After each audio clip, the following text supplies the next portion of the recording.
ಸಚಿವ ಸಂಪುಟ ಪುನರಚನೆಗೆ ಹಿರಿಯ ಶಾಸಕರ ಒತ್ತಡದ ಹಿನ್ನೆಲೆಯಲ್ಲಿ 11 ಮಂದಿ ಸಚಿವರ ಲಿಸ್ಟ್ ಸಮೇತ ತೆರಳುತ್ತಾ ಇರೋದು ಸಿಎಂ. 11 ಮಂದಿ ಸಚಿವರ ಲಿಸ್ಟ್ ಸಮೇತ ತೆರಳುತ್ತಾ ಇರೋದು ಮುಖ್ಯಮಂತ್ರಿಗಳು. ಇದು ಒಂದು ವೇಳೆ ಸಚಿವ ಸಂಪುಟದ ಪುನರಚನೆಯೇ ಆದರೆ ಇಂತಿಂಥವ್ರನ್ನ ಮಂತ್ರಿ ಮಾಡಿ, ನನ್ನ ಕಡೆಯವ್ರನ್ನ ಜಾಸ್ತಿ ಜನ ಮಂತ್ರಿ ಮಾಡಿ, ಇವರೆಲ್ಲ ಎಷ್ಟೋ ಬಾರಿ ಶಾಸಕರ ಕೆಲಸ ಮಾಡಿದ್ದಾರೆ, ಇವರಿಗೆ ಸಿಗಬೇಕು. ಇನ್ನೊಂದು ಕಡೆ ಅನೇಕರನ್ನ ಇದರಿಂದ ಆಚೆ ಇಡಿ, ಒಂದು ಪಟ್ಟಿ ಮಾಡಿಕೊಂಡೇ ಹೊರಡ್ತಿರೋದು ಮುಖ್ಯಮಂತ್ರಿಗಳು. CM DCM ಇಬ್ಬರೂ ಕೂಡ ಸಪರೇಟ್ ಲಿಸ್ಟ್ ಇಟ್ಕೊಂಡೇ ಹೊರಟಿದ್ದಾರೆ ದೆಹಲಿ ಕಡೆಗೆ.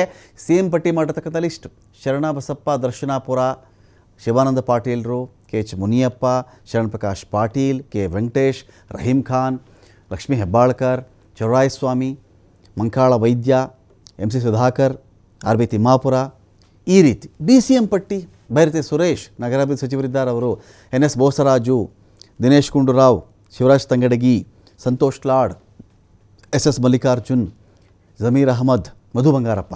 ಇಷ್ಟು ಪಟ್ಟಿ ಇದೆ. ಈ ಪಟ್ಟಿ ಏನು ಅರ್ಥ ಗೊತ್ತಾಗ್ತಾರಲ್ಲ ನಮಗೂ ಕೂಡ. ಇವ್ರ ಬಳಿ ಈ ಪಟ್ಟಿ ಇದೆ ಅಂಥೇಳಿ ಇವರನ್ನು ಶತಾಯಗತಾಯ ಉಳಿಸಿಕೊಳ್ಳಲೇಬೇಕು ಮಿನಿಸ್ಟರ್ಗಿರಿಯಲ್ಲಿ ಎನ್ನುವ ಹಠಾನ ಇದು. ಇವರು ಇರಲೇಬೇಕು ಮಂತ್ರಿಮಂಡಲದಲ್ಲಿ ಅನ್ನೋ ಒಂದು ಹಠ ಇದೆಯಾ? ಇವರಲ್ಲಿ ಯಾರನ್ನಾದರೂ ನೀವು ಚೇಂಜ್ ಮಾಡಿ ಮಾಡುವುದಿದ್ದರೆ ಅಂತನ. ಪ್ರಮುಖ ಖಾತೆಗಳಿಷ್ಟು, ಇಷ್ಟು ಖಾತೆ ನನ್ನಲ್ಲೇ ಇರಬೇಕು ಅಂತನ. ನೀವು ಕೊಡುವುದಾದರೆ ಇಷ್ಟು ಖಾತೆ ನಾನು ಕೊಟ್ಟುಬಿಡಿ, ಮಿನಿಸ್ಟರ್ ನಾನು ಹೇಳಿದವ್ರನ್ನ ಮಾಡಿ. ಈ ಲಾಬಿಗೋಸ್ಕರ ಮಾಡಿದಾರ ಗೊತ್ತಿಲ್ಲ. ಪಟ್ಟಿ ಅಂತೂ ಇಬ್ಬರು ಕೂಡ ತೊಗೊಂಡು ಹೋಗ್ತಾ ಇದ್ದಾರೆ. ಏನು ಉದ್ದೇಶ, ಏನು ಕಾರಣ ಅಂತೇಳಿ ಇನ್ನೂ ಕೂಡ ಸ್ಪಷ್ಟ ಆಗಿಲ್ಲ ಇದು.